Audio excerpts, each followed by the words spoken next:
Hey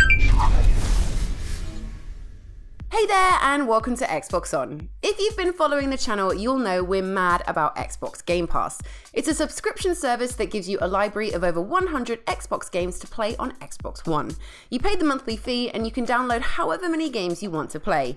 New games are added every month, so today we'll take a quick look at everything that has been added for September.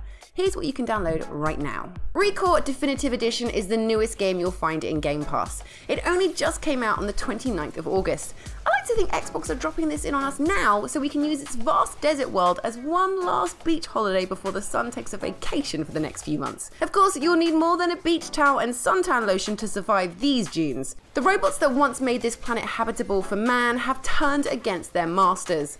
As the only human for miles around, it's down to Joel to work out what happened and whether she can stop it. Many of the gang at Armature worked on the legendary Metroid Prime, and you can see those fingerprints all over this adventure. This is one of those worlds that hides its secrets deep, asking you to collect new powers, in this case a squad of robotic helpers, to excavate new items in old areas. It's also co-produced by KG Inafune, the creator of Mega Man. You can sense his input in the frantic combat that sees you exchanging laser fire and dashing around incoming attacks.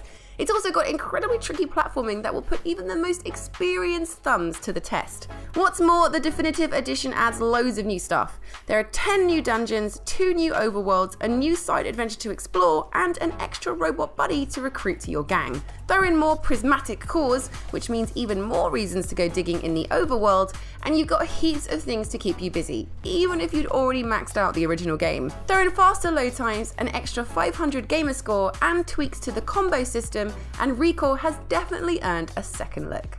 I love the Fable series, so the news that Fable 2 is joining Game Pass has me doing endless thumbs up emotes. I may even crack out a jig. I'm that happy.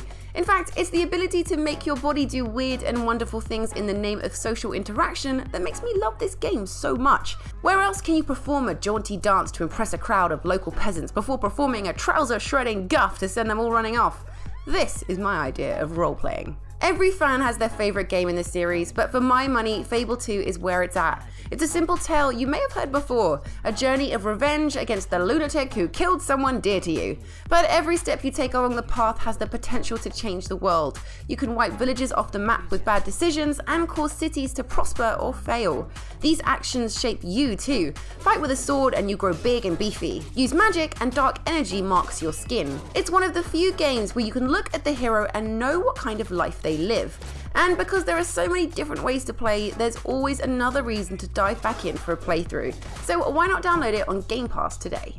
Our next game, Hue, is an ingenious puzzler that might have slipped under your radar the first time round. Our hero has the power to change the colour of his background, in turn changing how the world behaves around him.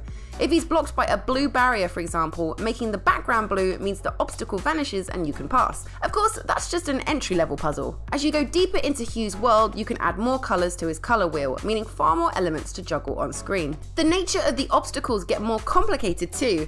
By the end, you'll be swapping colours to control balloons that hold up floating platforms, using the background to dodge lasers, and dealing with switching colour elements. Getting your head around a screen of static objects is hard enough. When they're trampolines that change colour when you jump on them, or paint that can recolour parts of the world, you'll really need your wits about you. Needless to say, if you miss this one on Game Pass, you'll be sorry. Huel? Anyone? Never mind. Next game. One of the best things about Xbox Game Pass is the way it introduces you to games you missed first time round. 10 Second Ninja X is exactly what I'm talking about, a ruthless platformer in the vein of Super Meat Boy. If you love steering that lump of meat through dizzy mazes, this is going to be right up your blood-splattered street. The hook is all in the name. You're a ninja who has just 10 seconds to complete the level. Sounds crazy, right? I mean, 10 seconds isn't enough time to do anything. You could maybe eat a grape in that time or scratch your nose, but anything beyond that is basically impossible. The time limit forces you to play 10 Second Ninja X like it's speedrunning the game. In each run, you'll be shaving off milliseconds with new shortcuts, riskier jumps, and pixel-perfect ninja attacks. At the start, you're lucky to scrape by in 10 seconds, but give it some practice and you'll be killing multiple robots with one attack while squeezing your ninja through impossible gaps. Yes, 100 stages at 10 seconds each should technically only take you 16 minutes to beat, but you'll be playing this for weeks to come. Get it downloaded now. If you watched Xbox's E3 conference this year, you were probably blown away by the incredible demo of Metro Exodus. This is the third game in the Metro universe, a series of games about mankind trying to survive in the Metro system underneath a post-apocalyptic Moscow. Thanks to Game Pass, you can now start prepping for Exodus by playing Metro Last Light Redux, the second game in the series. The Metro games are dark, dangerous, and kind of depressing. But hey, you'd be gloomy if you had to live in a dank tunnel under the ground. There are giant mutant moles to fight off, rival factions of Nazis and communists fighting for control of the tunnels, and some really frightening things creeping around back on the surface. In the middle of this is returning hero Armature, now working for the Rangers, who are kind of like the Night's Watch in Game of Thrones. They venture out into the areas of tunnels most people fear to tread. In this game, you're sent out on an assassination mission to the surface, but missions rarely go to plan in the world of Metro. Whether or not our hero makes it to the third game is for you to find out, but it's definitely an adventure worth taking.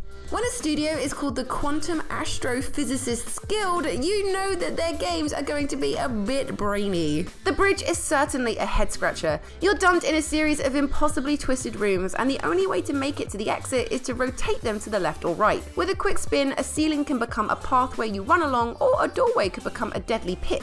Thankfully, if you do mess things up, you can rewind time and take another swing at the problem. I love the hand-drawn art style and the way that the levels take a cue from the art of MC Escher. Just like Escher's Impossible Rooms, many of these spaces take on a whole new meaning when you begin to rotate them. They're also filled with these terrifying ball things that will punish anyone who tries to randomly button mash to victory.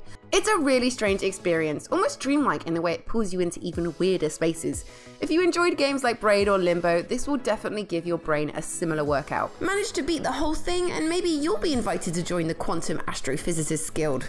Hey, a girl can dream, right? I'll be honest, I'm no fighting game expert and came to Garou, Mark of the Wolves, as a newcomer. But that's the beauty of Game Pass. Fighting game fans already have Tekken, Soul Calibur, and Virtual Fighter to keep them busy, and now they can deliver some brutal sprite-based beatings in Garou too. SNK's fighting games are always stunning to behold, and Garou saw the studio at the height of its powers. One of the game's best ideas is the tactical offense position, which is a fancy way of saying when your health bar depletes to a certain point, you get more powerful. You gain access to attacks not normally available, you hit a little bit harder, and you can even regenerate a bit of your sapped health. It gives fights a great sense of back and forth, as a character on the back foot can use this burst of energy to stage a comeback. It's the kind of game that'll really reward you if you take the time to wrap your head around it, but it will still look and feel spectacular to a casual dabbler.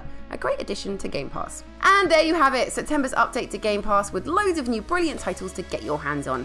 To sign up and get playing that huge library of games, just hit the link in the description below. And let us know in the comments below what Xbox Game Pass games you'll be playing this month, and make sure to subscribe to Xbox On to ensure you get all the latest Xbox Game Pass updates before anyone else. Thanks for watching and see you soon. Bye!